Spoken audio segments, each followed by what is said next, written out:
6 মাসে দেশ জুড়ে খুন হয়েছে 1930 জন। আগের বছরের প্রথম 6 মাসের চেয়ে তা 350 বেশি। নারী ও শিশু নির্যাতনের ঘটনাও 2000 বেড়েছে। থেমে নেই অপহরণের ঘটনাও। বিশ্লেষকরা বলছেন অপরাধ নিয়ন্ত্রণে আইন শৃঙ্খলা বাহিনীর ব্যর্থ হয়েছে।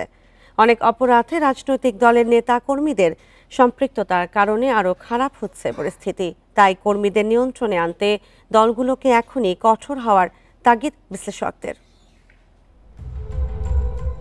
গেল 9 জুলাই শত শত মানুষের সামনে মিটফোর্ডে হত্যা করা হয় ব্যবসায়ী সোহাগকে। পাথর দিয়ে আঘাত ও বুকের উপর লাফাতে দেখা যায় হত্যাকারীদের। এমন নৃশংসতায় হতবাক পুরো দেশ। দুদিনের ব্যবধানে খুলনায় যুবদলের বহিষ্কৃত নেতা মাহবুবকে গুলি করে হত্যা করা হয়। অস্ত্রের মুখে ছিনতাই, চাঁদা না পেয়ে গুলিসহ বিভিন্ন ঘটনায় বেড়েছে নিরাপত্তা শঙ্কা।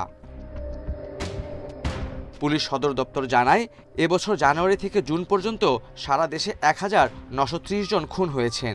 প্রতি মাসেই বেড়েছে নিহতের সংখ্যা। গত বছরের প্রথম 6 মাসে এই সংখ্যা ছিল 1543। গণ অভ্যুত্থানের পর মনোবল হারানোয় শতভাগ কাজ করতে পারছে না বাহিনী, স্বীকার করেছেন আইজিপিও।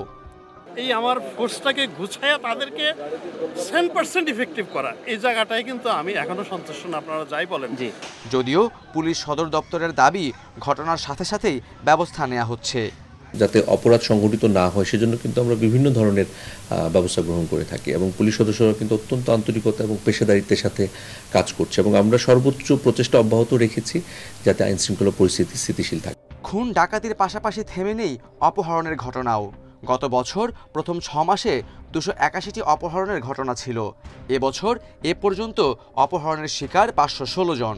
নারী ও শিশু নির্যাতনের ঘটনা 9000 থেকে বেড়ে 11000 ছাড়িয়েছে। অপরাধ বিশ্লেষকরা বলছেন, পরিস্থিতি নিয়ন্ত্রণ ও জনগণের নিরাপত্তা দিতে ব্যর্থ হয়েছে বিভিন্ন বাহিনী। বিবৃতি দিয়ে যদি দেশ চলতো তাহলে তো দেশের অবস্থা এরকম হতো না।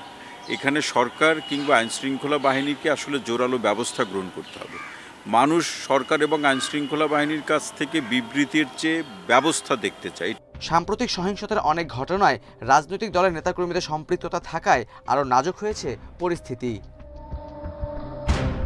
Khaled Raihan, independent news, Dhaka.